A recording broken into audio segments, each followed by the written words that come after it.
بسم اللہ الرحمن الرحیم۔ شروع کرتا ہوں اللہ تعالیٰ کے نام کے ساتھ جو بڑا مہربان نہایت رحم کرنے والا ہے۔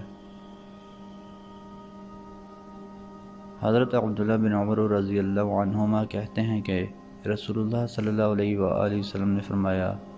صاحب قرآن یعنی حافظ قرآن یا ناظرہ خواں سے کہا جائے گا،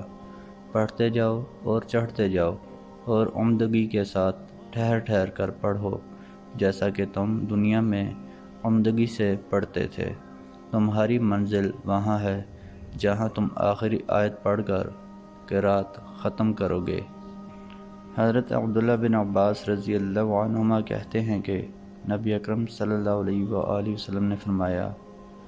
اگر تم میں سے کوئی اپنی بیوی کے پاس آئے یعنی اس سے صحبت کرنے کا ارادہ کرے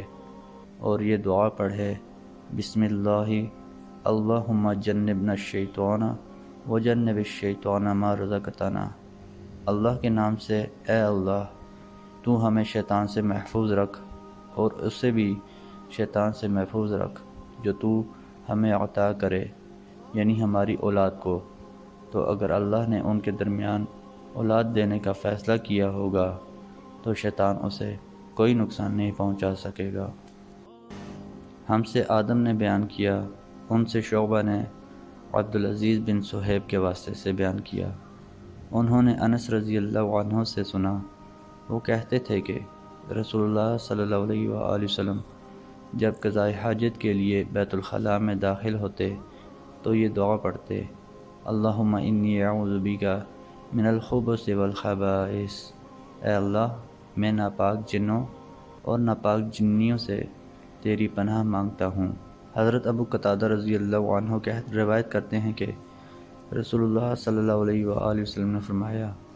جب تم میں سے کوئی پانی پیے تو برتن میں سانس نہ لے،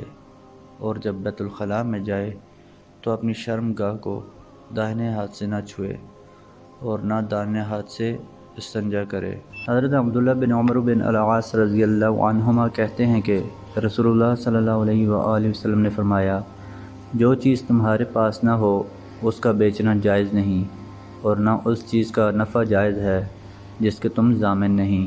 محترم دوستو، اللہ تعالیٰ سے دعا ہے اللہ تعالیٰ ہمیں ان حدیث پر عمل کرنے کی توفیق عطا فرمائے، اللہ تعالیٰ ہمیں دونوں جہانوں میں کامیابیاں عطا فرمائیں، آمین یا رب العالمین۔ ویڈیو کو ثواب کی نیت سے زیادہ شیئر کریں۔ جزاکم اللہ خیرا کثیرا، والسلام علیکم ورحمۃ اللہ وبرکاتہ۔